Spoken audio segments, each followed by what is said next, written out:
Some of the most known horror movies are a part of the slasher subgenre. The subgenre slasher are horror films which include a violent psychopath stalking and murdering a group of people brutally. Slasher movies have had a big impact on the film industry on a whole, as well as a big influence on pop culture. So let's have a look back at the history of slasher movies. Some scary movie. You like scary movies? Uh-huh. What's your favorite scary movie? If we are looking back at the history of the subgenre, we must look back to one of the biggest influences on the subgenre, which is Alfred Hitchcock's Psycho. The film is believed to be one of the earliest and biggest influences because it brought horror movies away from the space monsters of the 50s towards more realistic fears, male murderers. This trend would follow on into the next following decades, bringing about the slasher subgenre. They'll say, why, she wouldn't even harm a fly. Before the slasher subgenre fully surfaced in the late 70s, many proto-slashers came beforehand, which would have many codes common in the slasher subgenre, but not enough traits to fit it with the subgenre itself. A primary example of this is the infamous movie by Tobe Hooper, named Texas Chainsaw Massacre, featuring the male antagonist murderer Leatherface.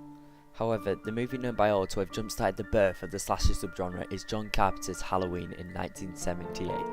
Halloween created the well-known slasher movie template of a murderous figure, in this case Michael Myers, stalking a bunch of teens and killing them one by one brutally until there was one virgin teen girl left.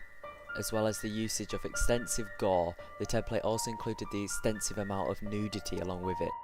The success of Halloween led to a sighting of over 100 similar films which released over the following 6-year period.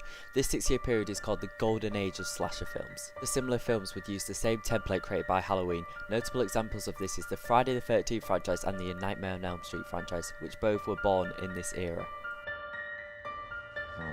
I mean, you got these teensy-weensy little things, and Jason has got this big old thing like...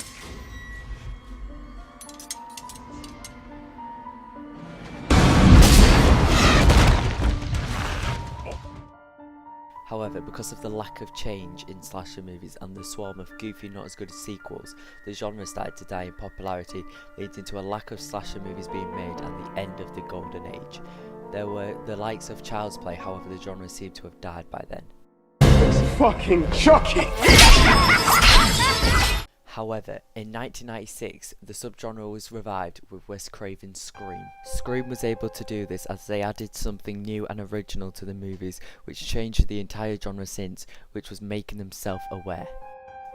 This would make slasher movies more frightening as they're more relatable and realistic, making it seem more likely to actually occur in real life. Teeth knocked out. See, the police are always off track with this shit. If they watch Prom Night, they'd save time. There's a formula to it. A very simple formula. Everybody's a suspect. However, after the release of Scream, many new slasher movies would come after this, trying to gimmick Scream's meta-slasher template.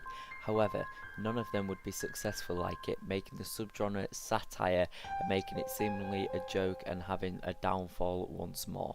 The subgenre in the 2000s were dominated with reboots. However, even though they had a higher budget and new ways of adding a more realistic tone to the movies, they were all very lackluster, not being able to capture what the original succeeded to do. The subgenre hasn't gone anywhere, however, with the popularity still growing with the release of last year's Halloween sequel and MTV's Scream TV series. With the slasher movie subgenre existing over 3 decades now, it has proven to be horror's most popular subgenre, which seemingly refuses to go.